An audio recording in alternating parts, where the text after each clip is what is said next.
Hello बच्चों, कैसे हो आप सभी लोग? उम्मीद करता हूँ कि आप सब लोग अच्छे होंगे, कुशल मंगल से होंगे।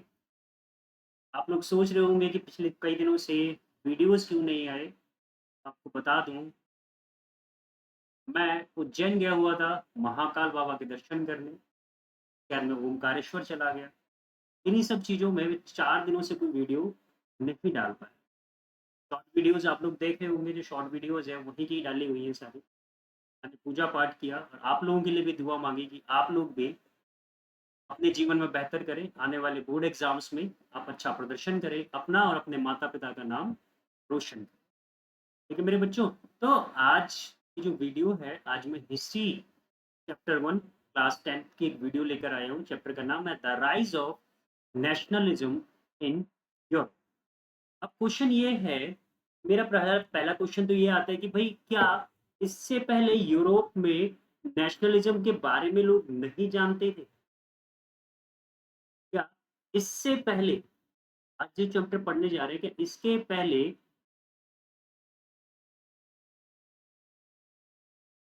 यूरोप में यूरोप में राष्ट्रवादिता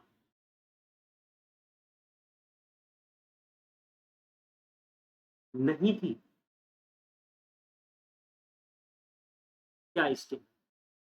और अगर थी, यदि थी, तो ये अलग से एक चैप्टर, एक अलग से हमें एक नया चैप्टर क्यों पढ़ना है, जहाँ पर हम जानेंगे कि यूरोप में राष्ट्रवादिता या नेशनलिज्म क्यों स्टार्ट हुई?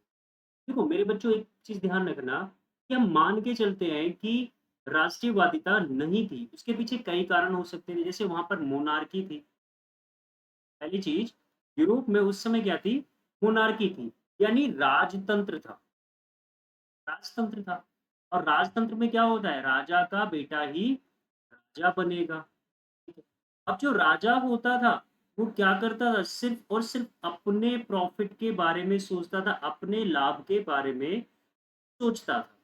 वो टैक्स कलेक्ट करता था, ठीक है? हाँ, कुछ राजा ऐसे भी होते थे जो पब्लिक के लिए बहुत अच्छा सोचते थे। तो अब क्या हुआ कि लोग जागरूक होने लगे, राष्ट्रवादिता की, नेशनलिज्म की तरफ मूव फॉरवर्ड करने लगे।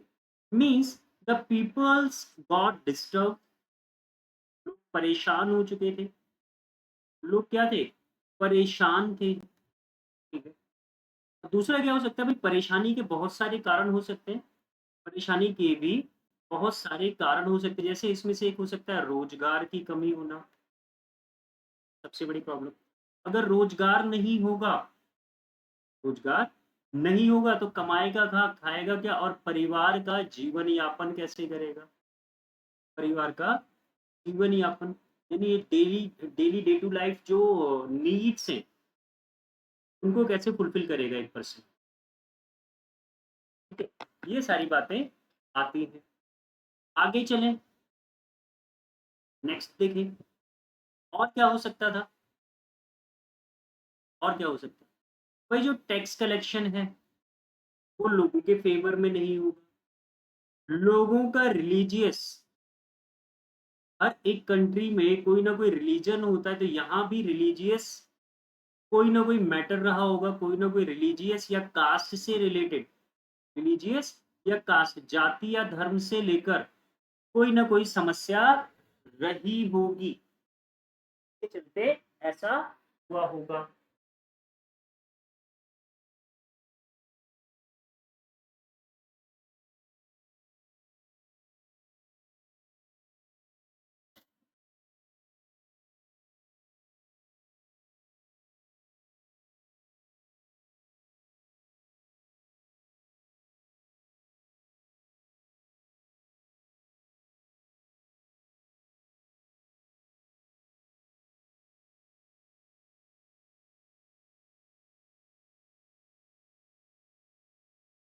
ठीक है? तो अब यूरोप की ये सारी कहानियाँ हम जानेंगे कि आखिर क्या-क्या कारण थे जिसके कारण लोग वायलेंट भी हुए थे। People got violent. लोगों ने, देख रहे हैं ना आप लोग, लोगों ने झंडे उठा रखे हैं, अलग-अलग कलर के झंडे उठा रखे हैं, ठीक है? अलग-अलग लोगों का, लेकिन इन सभी की जो एकजुटता थी, वो एक मूर्ति की तरफ। ये क्या है मूर्ति, क्यों है मूर्ति, कैसे है, इन सभी बातों की हम चर्चा करेंगे। चलते हैं चैप्टर को स्टार्ट। ठीक है, तो इमेज हम देख रहे हैं, ये इमेज क्या कह रही है? Figure one, the dream of world wide democratic and social republics, a pact between nations, a print prepared by Frederick Sorio in 1848। Means क्या है कि अब लोग लोकतंत्र की ओर, ठीक है, लोगों को अब राजशाही नहीं चाहिए थी, लोगों को क्या चाहिए? लोकतंत्र चाहिए था। यानी कि अगर राजा भी बने, कोई भी राजा बनता है, कोई भी ऐसा रूलर बनता है, तो उसका इलेक्शन जो हो, should be elected by the people, for the people। Social Republic means, social Republic से मतलब क्या है कि भाई एक ऐसी सामाजिक प्रणाली होनी चाहिए जो जाति और धर्म से ऊपर, जो जाति और धर्म से ऊपर। ठीक है, चलिए आगे चलते हैं। इन 1848, Frederick Sorio, a French artist, prepared a series of 4 prints visualizing his dream of a world made up of democratic and social republics, as he called। इन्होंने क्या किया, फ्रेडरिक सोरियो थे, इन्होंने 4 इमेजेस बनाई, चार चार जो है कलाकृतियां बनाई। और उनका सपना क्या था कि पूरा विश्व, समस्त विश्व है, वर्ल्ड है, तो कैसा होना चाहिए? डेमोक्रेटिक और सोशल रिपब्लिक होना चाहिए। ठीक है, डेमोक्रेटिक का मतलब तो आप समझ गए कि लोकतंत्र, यानी जो भी लोग शासन करेंगे उनका चुनाव किसके साथ? लोगों से होना चाहिए। सोशल मतलब सामाजिक, यानी लोगों की सामाजिक भावना का ध्यान रखना पड़ेगा। रिपब्लिक मतलब कि जो भी सबसे टॉप मोस्ट लीडर होगा, चाहे वो राजा हो, प्रेसिडेंट हो, प्राइम मिनिस्टर हो, जो भी टॉप मोस्ट होगा, उसका इलेक्शन भी कौन करेंगे? लोग ही करेंगे। ठीक है, तो ये सारी बातें थी। तो अब बात समझ में ये आई कि भाई लोग जो उस समय राजशाही थी, जो राजतंत्र था, उससे काफी ज्यादा परेशान हो चुके, उससे काफी ज्यादा परेशान हो चुके थे। ठीक है, फिगर वन में क्या है? यूरोप और अमेरिका के लोगों को दिखाया गया है, यूरोप और अमेरिका के लोगों को दिखाया गया है, of different ages, from men to women, and children are also participating in this। ठीक है, इस जो जुलूस था या जो एक रिवॉल्ट था, जो नेशनलिज्म की एक भावना लोगों के अंदर आई, उसके अंदर हर एक एज के, हर एक वर्ग के लोग, सभी सोशल क्लासेस के लोग marching in a long train and offering homage to the Statue of Liberty as they pass by. Statue of Liberty यानी एकता का प्रतीक, एकता का प्रतीक, एक लेडी जो मशाल लेकर हाथ में खड़ी है। आप जो स्टैच्यू ऑफ लिबर्टी की बात करते हैं, हमने सुना है जो पहले 7 जो अजूबे थे, उसमें स्टैच्यू ऑफ लिबर्टी भी आता है। ठीक है? उस लिबर्टी, स्टैच्यू ऑफ लिबर्टी की तरफ ही अमेरिका और यूरोप के सभी लोग इसलिए बढ़े थे, लोकतंत्र का सपना लेकर, सामाजिकता का सपना लेकर, और साथ ही साथ उनको एक रिपब्लिक नेशन भी। As you would recall, artists of the time of the French Revolution personified liberty as a female figure। इन्होंने क्या दिखाया? लिबर्टी, आजादी को क्या दिखाया? एक महिला के रूप में दिखाया। और यहीं से आप देखोगे भारत माता की जो एक तस्वीर बन के आती है, वो भी क्या है? एक लेडी है, जो किसका प्रतीक है? लिबर्टी का प्रतीक है। Here you can recognize the torch of enlightenment she bears in one hand and the charter of the rights of man in the other। के हाथ में 2 चीजें हैं। एक कि भाई मशाल है, जलती हुई मशाल है, यानी लोग अब जागरूक हो चुके हैं। जो मशाल है वो किसका प्रतीक है? कि लोग अब जागरूक हो चुके हैं, उनको पता है कि उनको क्या करना है, उनको ज्ञान की प्राप्ति हो चुकी है। और दूसरे हाथ में उनके क्या है? नियमावली है कि लोगों को, व्यक्तियों को क्या-क्या अधिकार मिलने। On the earth, in foreground of the imagine, lie the shattered remains of the symbols of absolute institution. In Sorio's utopian vision, the peoples of the world are grouped as distinct nations, identified through their flags and national costumes. Leading the profession way past the Statue of Liberty are the United States, Switzerland, and Switzerland, which by the time were already nation state nation.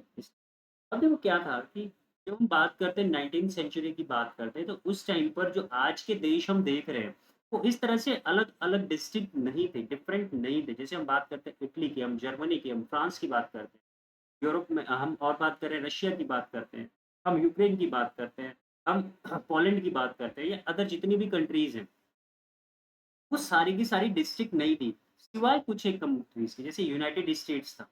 United states के अंदर क्या था, पूरा USA यानी सिर्फ़ America ही नहीं, और भी जितनी भी कंट्रीज़ थी, वो सारी की सारी क्या थी, आज भी यूएसए ही बोला जाता है।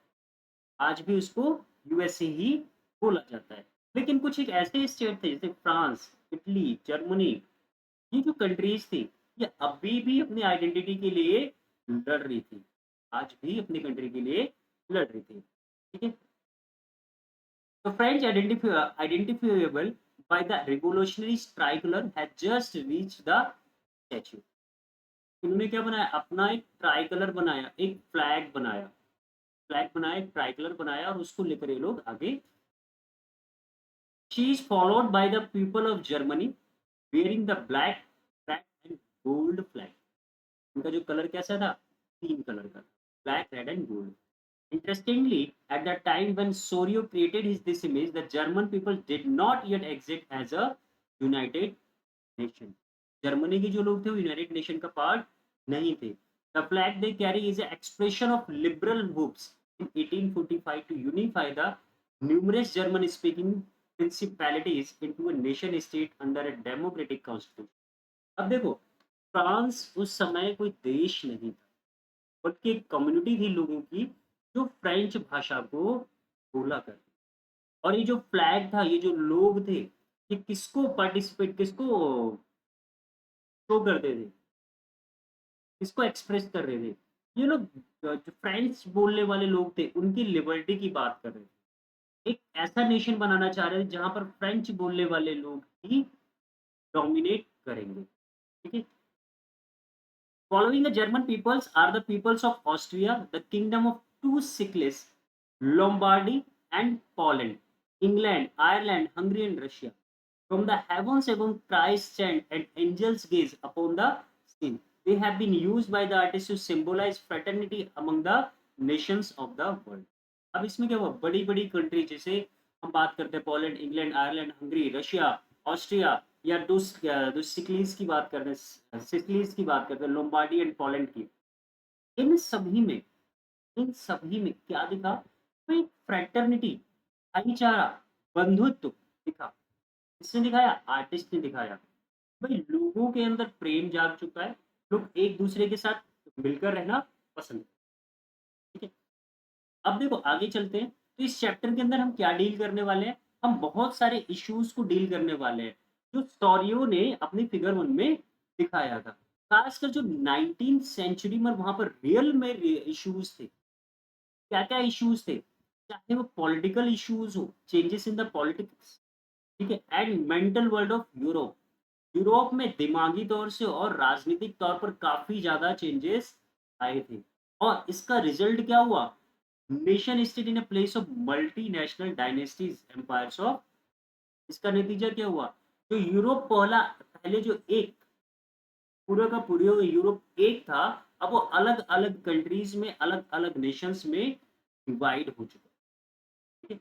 The concept and practices of a modern state in which a centralized power exercise sovereign control over a clearly defined territory had been developing over a long period of time in Europe. अब देखो, sovereignty का मतलब क्या होता है? देखो, sovereignty का मतलब क्या होगा कि if any state is sovereign, if any state is known as a sovereign, means the state has the power to make its own decision without any interference from the outside. जैसे हम Europe की बात करते हैं, तो Europe का पूरा शासन किसी एक पर्सन द्वारा चलता है। उसके अंदर छोटे जैसे इंडिया की बात करते हैं, तो भाई दिल्ली का जो राजा होता था, पूरे भारत का राजा होता। लेकिन उसके अलावा क्या होते थे, छोटे-छोटे जो राज्य थे, छोटे-छोटे राज्य थे। कि अजमेर का शासन अलग किसी के पास था, कन्नौज का किसी और के पास था, जम्मू का किसी और के पास था, ठीक है? आगरा किसी और के पास था, अवध प्रोविंस किसी और के पास था, मराठा, हैदराबाद, ये जो बड़ी-बड़ी, छोटी-छोटी प्रोविंसेस थी, जैसे इंडिया की हम बात करें, और ये इंडिया की स्टेट बन गए। यूरोप में भी ऐसा ही था, एक सेंट्रल और फिर उसके बाद में जो बाद में जाकर क्या बन गए, कंट्रीज़ बन गए। लेकिन होता क्या था कि जो कंट्रीज़ थी छोटी-छोटी, फ्रांस की हम बात करें या हम ऑस्ट्रिया की बात करते हैं या हम बात करें हंगरी की बात करें या आयरलैंड की बात करें, इंग्लैंड की बात करें, किसी भी कंट्री, तो इनका एक सेंट्रल एडमिनिस्ट्रेशन होता था और उसकी बात इन सभी को माननी होती थी। ये डिनाई नहीं कर सकते, ये खुद के डिसीज़न नहीं ले पाते। लेकिन अब क्या हुआ जब कंट्रीज़ बन गई, इनके पास अपने राइट्स आ गए कि अब ये क्या कर सकते हैं, खुद के डिसीज़न खुद बना सकते हैं, अपने निर्णय खुद ले सकते हैं। There is no central power, there is no central authority to overrule, ठीक है? But a nation state was one in which the majority of its citizens and not only its ruler came to develop a sense of common identity and shared history or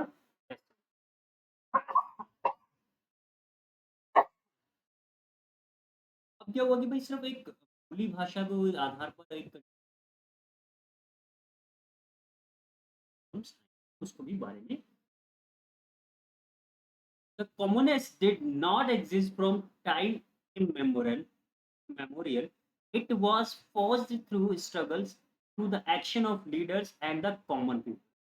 Chapter will be looked at the diverse processes through which nation states and nationalism came into begin in 19। अब देखो इसमें सिर्फ और सिर्फ ऐसा नहीं था कि जो राजा थे, जो रूलर्स थे, उनको लेकर इश्यूज हो, ये सिर्फ लोगों तक ये सीमित नहीं था, ये दोनों का मिला जुला था। बहुत सारी ऐसी प्रोसेसेस हुई, बहुत सारी डाइवर्स प्रोसेसेस हुई। जो लोग अनएम्प्लॉयड थे उन्होंने अपना कुछ पार्टिसिपेट किया, कंट्रीब्यूट किया। जो लोग टैक्स नहीं पे कर पा रहे थे उनका कुछ आया, ठीक है? रोटियों की बढ़ी कीमत, बहुत सारी ऐसी चीज़ें थी जिसने नेशनलिज़्म को यूरोप के अंदर नेशन स्टेट बनाने के लिए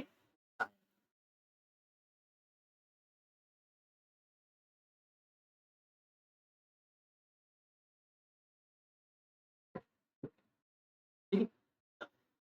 अभी देखो साइड में कुछ एक बड़ी अच्छी चीज़ें दी हुई है, इसको भी एक बार हम पढ़ लेते हैं। Ernest Renan, what is a nation? ठीक है, अर्नेस्ट रेनिन जो है इन्होंने बताया कि एक नेशन क्या होता है। उन्होंने एक लेक्चर दिया था 1882 में, कहाँ पे? University of Sorbonne.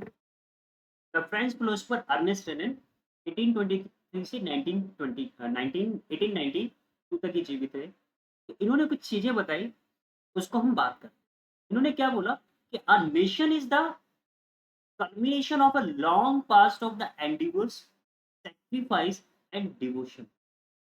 A heroic past.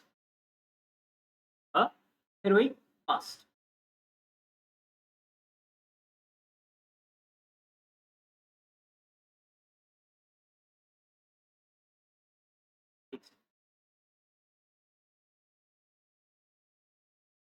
Sacrifice and devotion.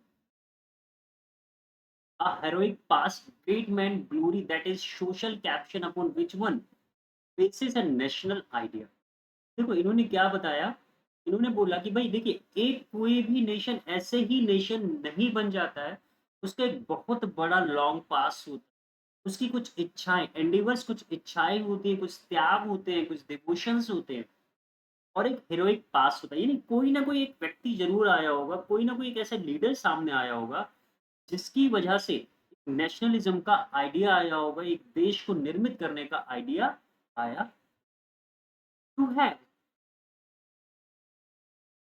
to have common glories in the past, to have a common will in the present, to have performed great deeds together, to wish to perform still more. These are essential conditions of a living, of being a people. इन्होंने क्या बोला? देखो अब इन्होंने कहा कि भाई ऐसा ही नहीं है कि कुछ ना कुछ कॉमन ग्लोरीज होंगी, कुछ ना कुछ कॉमन पास्ट होंगे, कुछ ना कुछ इच्छाएं होंगी जो पास्ट में रही होंगी वो आज है, कुछ ना कुछ ऐसे संधियाँ हुई होंगी, कुछ डीड्स हुई होंगी, एक साथ हुई होंगी। इसको इसलिए टू परफॉर्म स्टिल मोर, और ज़्यादा उनको उन्नत करने के लिए और ज़्यादा बेहतर बनाने के लिए। ठीक है? अब क्या बोला कि a nation,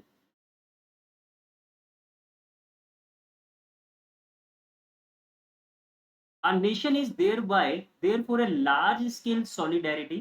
Its existence is the daily plebiscite A province is its inhabitants. If anyone has the right to be consulted, it is the inhabitant. यानी वहां पर रहने वाले लोग, वहां से बाहर से रहने वाले लोग, सभी प्रकार के लोग यहाँ पर देखने को मिलते हैं. A nation never has a real interest in annexing or holding on to a country against its will. The existence of a nations is good thing, a necessary evil. This existence is a guarantee of liberty, which would be lost if the world had only one law, only one nation. क्या बोला इन्होंने कि भाई देखो, एक जो nation है, एक जो देश बनेगा, उसके कुछ इंटरेस्ट होंगे. इंटरेस्ट इन द सेंस कि लोगों की भलाई करने के लिए, ठीक है? एक ऐसी होल्डिंग होगी जो उसकी इच्छा के विपरीत भी हो सकती है कि भाई इच्छा तो है मेरी कि मुझे बहुत सारा धन चाहिए, लेकिन क्या है, लोगों के बारे में सोचना भी. The existence of nation is good thing. पर किसी भी राष्ट्र का होना एक बहुत अच्छी चीज है, और नेसेसिटी इवन, बल्कि ये क्या है, एक आवश्यकता है. लेकिन उनका एग्जिस्टेंस क्या करना चाहिए, लिबर्टी की गारंटी देना चाहिए कि हर एक person, every person has the liberty to move freely. Every person can follow any religion, any caste, whatever it is. अगर ये तभी हो सकता है जब अलग अलग नेशन होंगे. ऐसा नहीं कि पूरी दुनिया में एक लॉ और एक ही मास्टर, एक ही राजा हो. क्या होगा, प्रॉब्लम्स आएंगी. ठीक है, ये थी एक छोटी सी डेफिनेशन. एक नया टर्म मिला आपको, इसमें एक नया शब्द मिला है, plebiscite. A direct vote by which all the people of a region are asked to accept or reject a proposal. यानी क्या, एक वोट डालने का अधिकार, ऐसा अधिकार दिया गया कि भाई आप किसी प्रपोजल को, यानी जो हमारी रूलिंग पार्टी, जैसे दिल्ली इंडिया की बात करते हैं, इंडिया में बीजेपी की गवर्नमेंट चल रही है, ठीक है. अब क्या होता है कि कोई भी कानून बनाना हुआ तो संसद में बैठकर जितने भी हमारे एमपीज हैं, वो सब मिलकर क्या करते हैं, कानून को बना लेते हैं. लेकिन प्लेबिसाइड्स क्या कहता है कि अगर आपको कोई कानून बनाना है, क्या होना चाहिए, लोगों से राय लेनी चाहिए, क्योंकि कानून जो बनेगा किसके लिए बनेगा, लोगों के लिए ही बनता है, लोगों के लिए बनता है. तो क्यों ना लोगों से उसके ऊपर क्या लिया जाए, फीडबैक्स लिए जाए. क्या उनको पसंद है, क्या उनको एक्सेप्ट है, स्वीकार है, या नहीं स्वीकार है. और अगर रिजेक्ट करते हैं लोग, तो उसको रिजेक्ट भी होना चाहिए. ठीक है, ये था.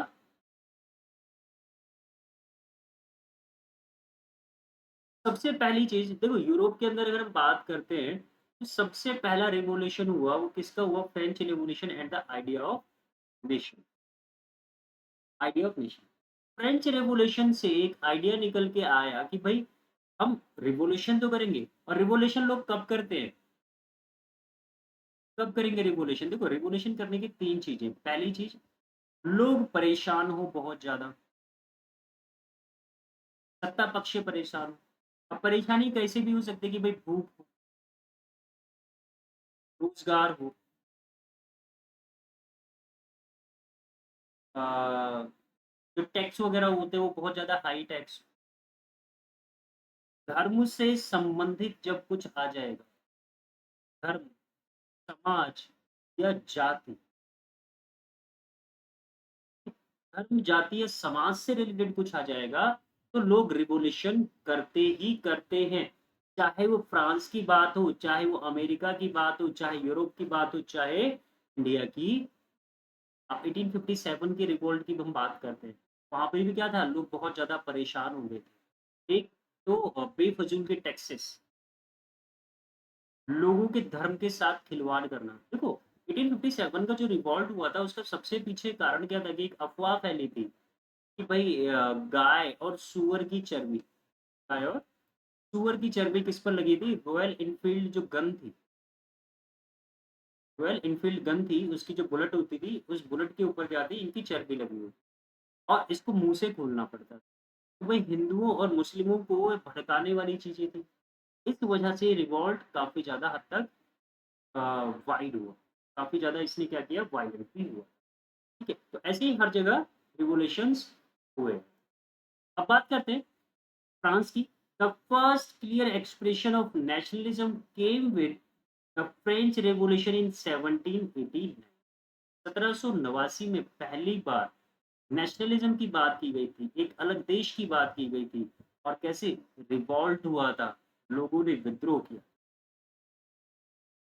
France as world would remember as a full-fledged territorial state in 1789 under the rule of an absolute monarch। यानी 1789 से पहले क्या था कि फ्रांस एक राजा के कंट्रोल में हुआ करता था। फ्रांस का जो शासन सत्ता होती थी वो किसकी, राजतंत्र मोनार्की के अंडर में। द पॉलिटिकल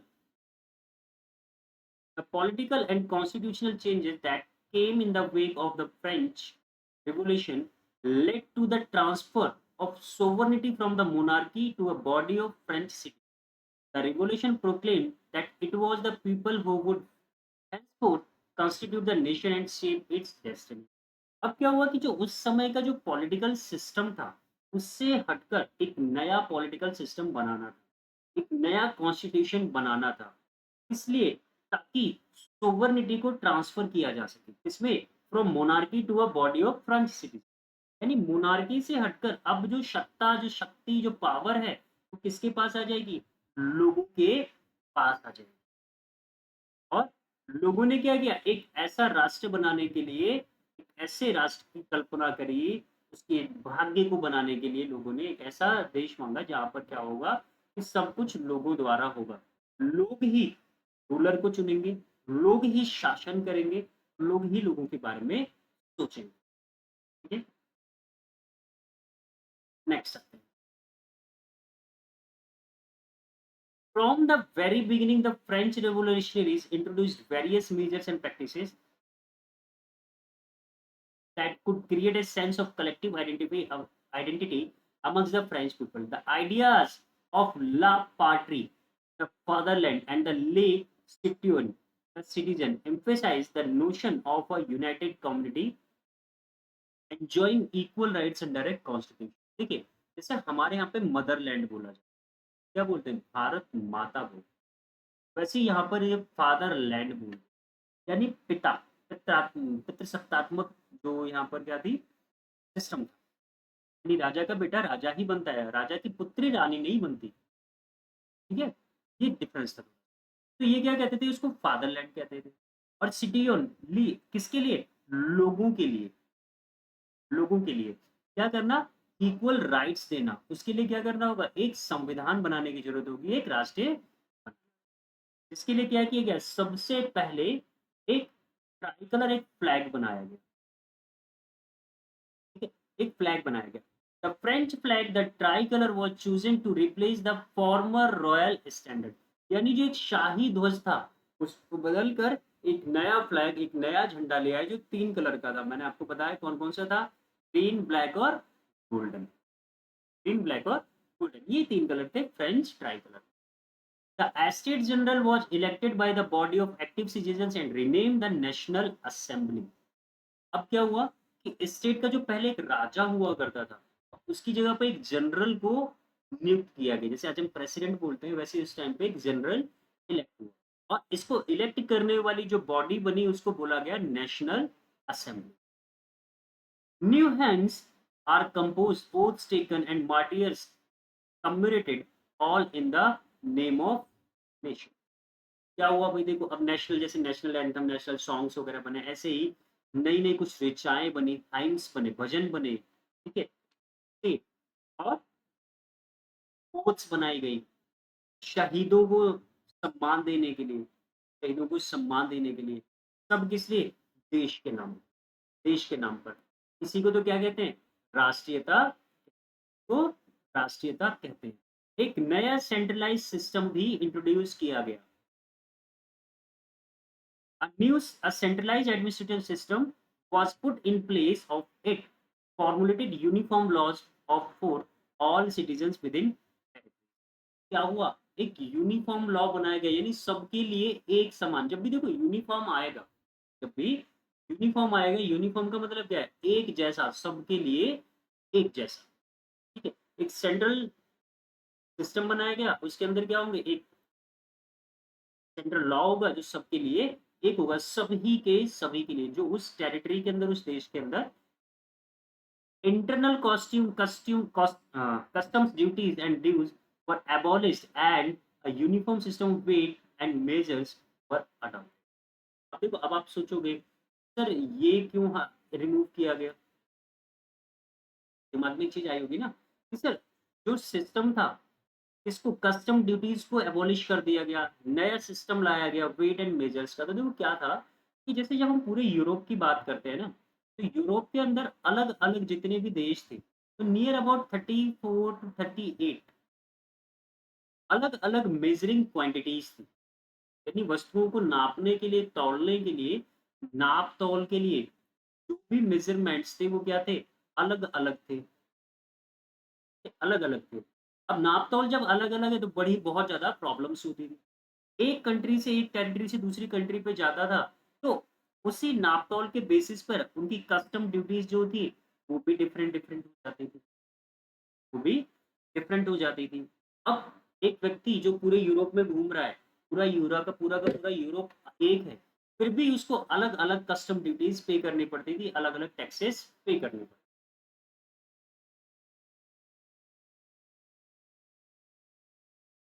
और इसकी वजह से सबसे ज़्यादा प्रॉब्लम किसको होती थी?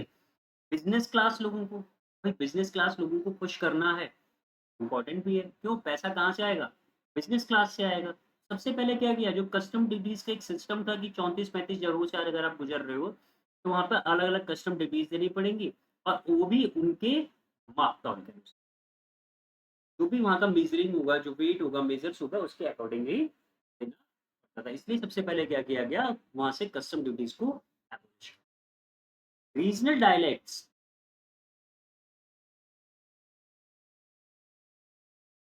Regional dialects were discouraged and French as it was spoken and written in Paris became the common language of the nation.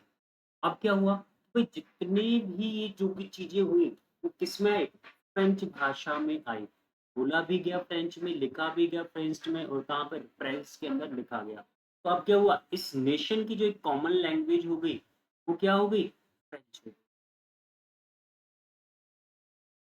The revolutionaries further declared that it was the mission and the destiny of the French nation to liberate the peoples of Europe from despotism, in other words, to help other people of Europe to become nations. देखो इन्होंने क्या बात किया, खुद को तो इन्होंने देश, एक कंट्री डिक्लेयर कर दिया था, एक नेशन डिक्लेयर कर दिया था। अब ये चाहते थे पूरा का जो पूरा यूरोप है, वहाँ के सभी लोग क्या हो जाए, लिबरेट हो जाए, आज़ाद हो जाए। दूसरे शब्दों में कहें तो सभी लोगों को अपना-अपना नेशन, अपना-अपना स्वतंत्र देश बना लेना चाहिए, और ऐसा हुआ, और ऐसा हुआ। देखो एक ही इमेज दी हुई है यहाँ पर, क्या आप इमेज देख रहे हैं ना? ये 2 अलग-अलग इमेजेस, ठीक है? The image of French Bastille being stormed by the revolutionary crowd has been placed next to a similar fortress meant to represent the western bastion of despotic rule in German province of Kassel. Accompanying the illustration is the slogan, "The people must seize their own freedom."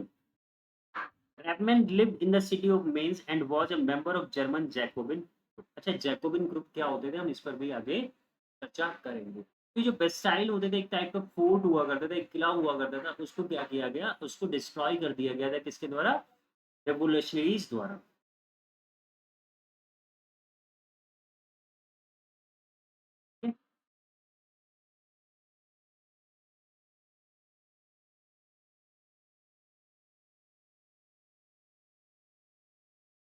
When the news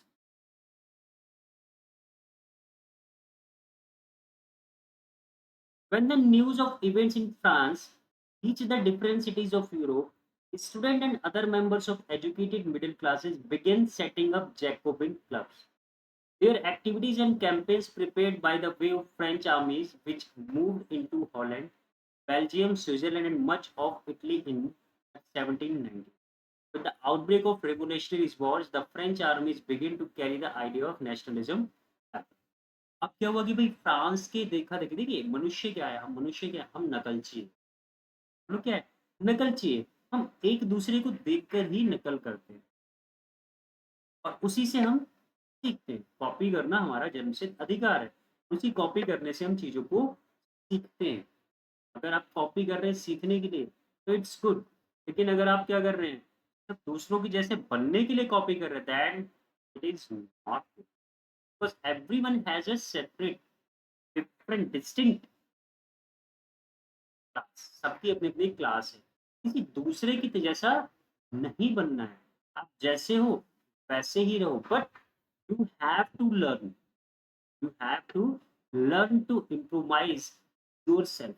खुद को बेहतर बनाने के लिए, खुद को improve करने के लिए आपको लगातार दूसरों से सीखने की आवश्यकता है। ऐसे ही क्या हुआ, फ्रांस को देखकर यूरोप की जो अदर कंट्रीज़ थी या जो अलग-अलग कम्युनिटीज़ थी, अलग-अलग भाषा बोलने वाले जो देश थे, उनके अंदर भी कहीं न कहीं इसने एक चिंगारी पैदा कर दी थी। इसने कहीं न कहीं चिंगारी पैदा कर दी थी। ख़ासकर जो स्टूडेंट थे, जो एजुकेटेड पर्सन्स थे, चाहे वो मिडल क्लास के हों या लोअर मिडल क्लास के। हाई क्लास वाले नहीं, क्योंकि उनको भाई बिज़नेस करना है, उन्हें फ़र्क नहीं पड़ता कि कौन आएगा क्या। आप आज भी देखोगे इंडिया के अंदर भी सेम ऐसे ही है। अंबानी, अडानी किसी को भी ले लो, क्या फ़र्क पड़ता है? उनके ऊपर कोई फ़र्क थोड़ी पड़ता है। प्रॉब्लम किसको आती है? या तो मिडल क्लास, या लोअर मिडल क्लास, या जो बिलो द पॉवर्टी लाइन है, बेचारे वही पिसते हैं। तो हुआ कि बहुत सारी एक्टिविटीज़ हुई, कैम्पेन्स हुए। अभी जैकोबिन क्लब्स क्या था कि भई जैकोबिन क्लब्स एक ऐसा स्थान था, लोगों ने क्या किया अपने लिए, अपने जैसे लोगों को जोड़ने के लिए क्या किया, कुछ क्लब्स बनाए, जिसको जैकोबिन क्लब्स कहा। और इन जैकोबिन क्लब्स में होता क्या था कि सभी लोग मिलते थे, बातचीत करते थे, एक-दूसरे के विचारों को प्रकट करते थे, सुनते थे, साझा करते थे, शेयर करते थे, पत्रिकाएँ छपती थी, पैम्पलेट्स छपते थे और वो जगह-जगह पे डिस्ट्रीब्यूट किया करते थे, ताकि ज़्यादा से ज़्यादा लोगों को इनके आइडियाज़ के बारे में पता चल सके। तो जैकोबिन क्लब्स क्या थे?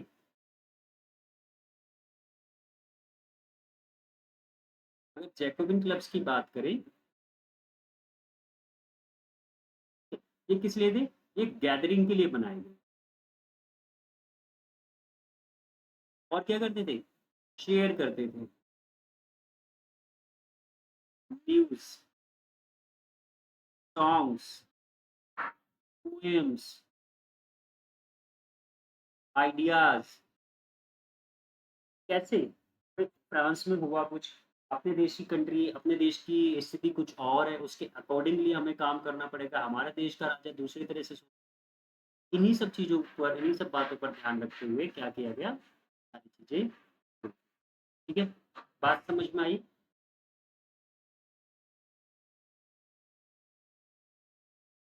देखो, अब देखो, ये है उस टाइम के यूरोप की। नॉर्वे, स्वीडन, ये रशियन एम्पायर था पूरा का पूरा, आप जानते ही सबसे बड़ा। ये पोलैंड आ गया, ऑस्ट्रियन एम्पायर आ गया, Serbia, Bulgaria, Romania, Ottoman empire, ये सारा का सारा इससे, ये जो ग्रीन वाला आप देख रहे हो ना, सारा का सारा किसमें था? ऑटोमन एम्पायर के अंडर में आता था। चाहे वो इजिप्ट हो, पैलेस्टीन हो, सीरिया हो, मेसोपोटामिया हो, आर्मेनिया हो, ठीक है? अल्जीरिया, ये एक अलग कंट्री। मोरक्को, पुर्तगाल, स्पेन, फ्रांस, स्विट्ज़रलैंड, ठीक है?